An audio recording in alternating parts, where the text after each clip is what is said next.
চাল করে টাক বক, বউ করে লাক পক। এই যে বসিয়েছি, এই দেখুন লম্বা লম্বা চাল, দেখেও শান্তি। আহারে।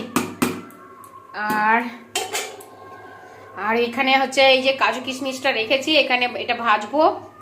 আর এটা মোটামুটি একটু ভাজা ভাজা ভেজে নিয়েছি। এটা গাজর টাজর রয়েছে, এখানে মটরশুঁটি বিন টিন রয়েছে, এখানে ধনেপাতা। আর এখানে হয়েছে দেখাই, প্রচন্ড মশার উপদ্রব, কি যে করি। পনির আর হচ্ছে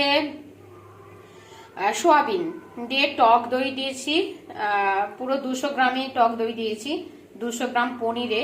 কারণ চিনিটা না বেশি পরিমাণে পড়ে গেছে, তার জন্য পুরো দইটা দিতে হয়েছে। মানে এত মিষ্টি খেতে পারে না, একটু একটু কম মিষ্টি থাকবে তরকারিতে, মানে ভালো লাগে। অনেকে আছে একটু বেশি মিষ্টি খায়, আমরা একটু ঝাল খাই।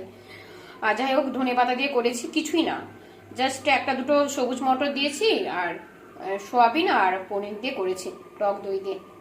এই হচ্ছে ব্যাপার।